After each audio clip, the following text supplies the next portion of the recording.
So is PSA grading tougher and tougher these days?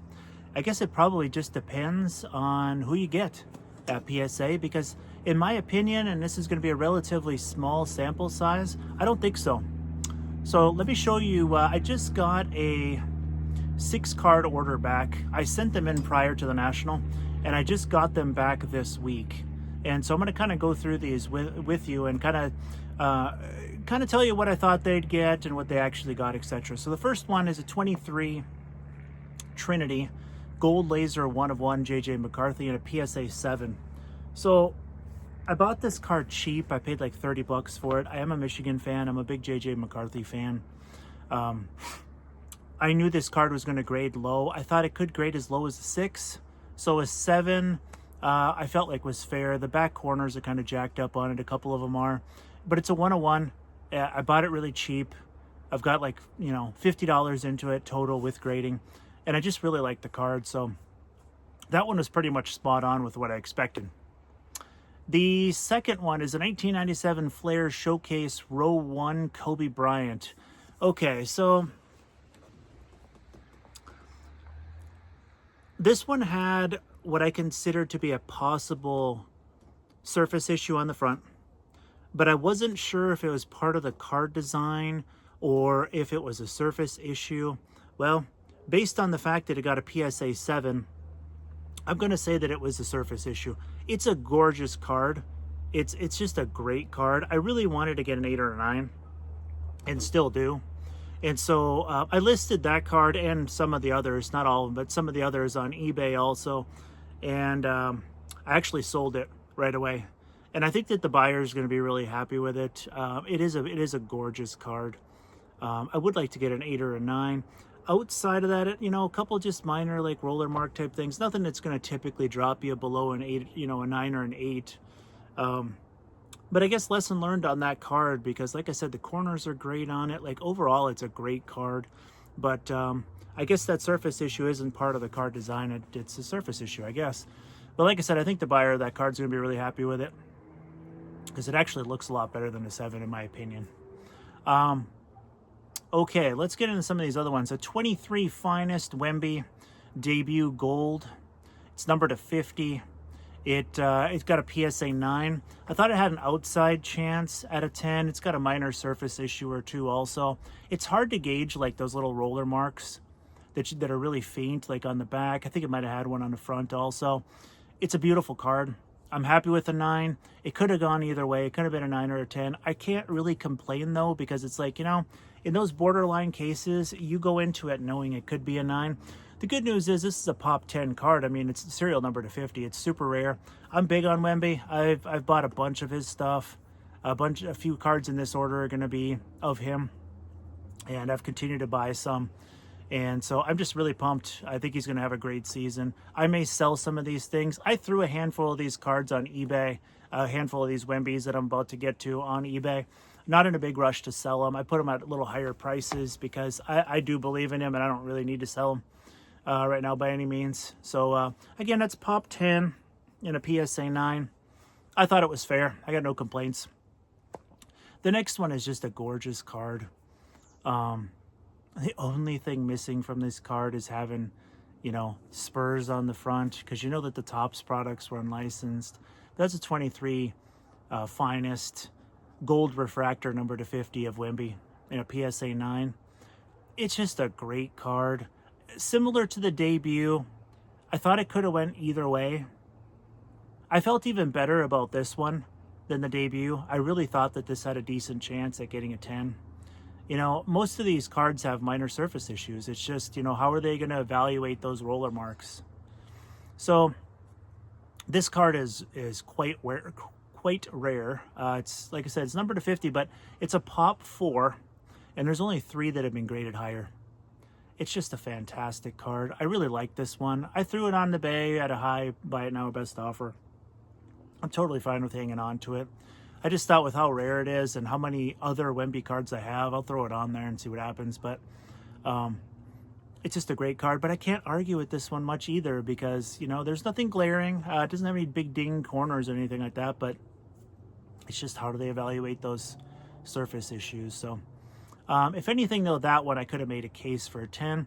But I followed it up with a 23 finest gold geometric Wemby gold refractor number to 50 in a PSA 10. And that's this card that's up on the screen. This is a beauty. I was quite confident that this one would get a 10.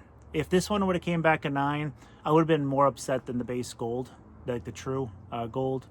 Because this one looked basically flawless to me. I'm not surprised this got a 10. It's a pretty valuable card. It's a pop 9, so there's not a lot of them. So, like I said, handful of these I'd throw on the bay, put a little higher price on these, the Wembys. I don't think it's necessarily a great time to sell them. I don't know. I haven't researched a whole lot. I researched those individually, but I haven't researched Wemby a lot in general. And I'm just not in a rush, really, with any of these cards. And so when you're not in a rush, it puts you in a good place because you don't have to just accept any offer. I think the last 10 sold for like, I looked it up, $355, something like that. You know, I think it's probably worth more than that personally, but you know, that's what the last one sold for, and I think it was bids. So, you know, at a pop 9 gold, you can't really go wrong. And the last card in this order, it happens to be my favorite. This is a PC card for me. It is a 2000 Fleer Showcase Avant card, Kobe Bryant, hand numbered on the back to 201, and it graded a PSA 9. Phenomenal result. I'm super pumped that this got a 9. I don't know for 100% sure what this card's worth. I think it's in the $600 to $800 range. But on the other hand, I really don't care because I'm not looking to sell it. I did not put it on eBay. The bummer with this card is that since it's thick, which the PSA 9, I mean, that's another reason why I'm so pumped about the 9. It's a thick card. They're hard to grade. It had a couple surface issues on it too, keeping it from a 10. I can't complain. If it would have got an 8, I would have been okay with it. With the 9, I'm pumped. It's a fair grade, but you know what I'm saying. I could have dropped as far as an 8, but the bummer is, since it's a thick card though, there's a lip on the back of the holder because it's not just a regular size holder, you know, it's a little bit thicker, and there's a lip on the back on both sides. And one side, the lip is cracked and like some of the pieces chipped off. It has no effect on the actual card. It's not inside the slab or anything like that, but the crappy part is now I probably got to go through a reholder. So I reached out to my group subber there and just this weekend. So I'm just waiting to hear back as far as what I'm going to do. I would like to get it reholdered though. It is a PC card. You could argue that since it's the lip on the back, it's kind of a cosmetic, but it matters. You know, you got to get that fixed. So gonna have to send that in for a reholder. But in the meantime, you know, this is a pop 9 card. There's only 9 of them in a PSA 9, and there's only 10 10s. It's super rare. And I had mentioned this in a previous video that, man, you know, they just don't make them like this anymore. They sure don't. You know, a hand-numbered card to 201 on the back. I told the story of this card when I bought it at trade night.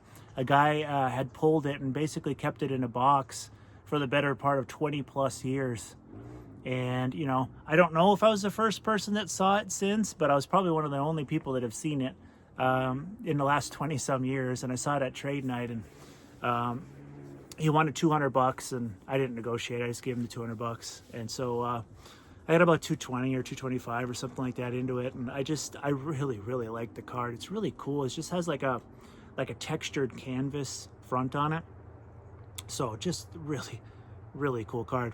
Like I said, unfortunately, I probably got to send that back. Things happen. You know, I'm not really like upset about it or anything. It doesn't affect the card, the condition of the card or anything. So you got to do what you got to do. So I probably got to send that back.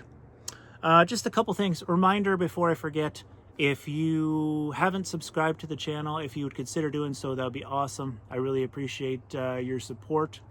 And also, I wanted to mention something too. So, reminder regarding eBay. So, I sell on eBay a little bit, not a ton. Like I mentioned earlier in this video, I sold that Kobe that I got back with the idea that, you know, I'll probably get an 8 or 9. If you're selling stuff on eBay, if you're selling slabs, try to put the slabs in like a perfect fit plastic sleeve, or at least a plastic sleeve, even if it's way too big for the card, some sort of plastic sleeve. Because there's just been kind of a rash of like, I get these cards, they're not in any sort of a sleeve. They're just basically put into a bubble mailer. And I'm always thankful, I guess, because, you know, most often, knock on wood, they get here without being cracked, so that's good. But then, you know, the cases always get scratched up and stuff. It's like, you know, my suggestion, put them in some sort of a plastic sleeve. I buy these, you know, PSA perfect fit sleeves. I buy the BGS ones that I put PSA cards that are too thick into. Take care of the slabs. I always also cut out pieces of cardboard that are roughly the same size or slightly bigger than the slab. My process is put the slab in a perfect fit sleeve, put 2 pieces of cardboard that are about the same size as the slab, slightly bigger, take some blue tape, tape it on the 2 sides, top and bottom, so it stays in place, and then put it in a bubble mailer and ship it. Knock on wood, I've had 0 problems doing it this way. The cards get there, the cases aren't all scratched up, so that's my suggestion for today if you're selling stuff. The Scotch tape, the clear tape, please don't put that on top loaders. You know, please don't put that on slabs in any way. Like, it is very, very annoying, and it's hard to get off. And if you're putting cardboard around it and you're putting a bunch of Scotch tape on that, it sticks to like the sides of the perfect fits and stuff. It's just really annoying. So my suggestion would be just get some blue tape. It's just easier all the way around, and just so much easier for the buyer also. So I've gotten a lot of good feedback on eBay saying that the packaging is great and outstanding and stuff. So just trying to remind people of that. So pumped. I've got some more cards coming in this week. I've been buying. I've got another grading order out there that I'm waiting for. I also have some ideas as far as like some card show realities, whether it be the national, whether it be some local shows. So stay tuned for that. That'll be coming up soon. So until then, I'll see you in the next one.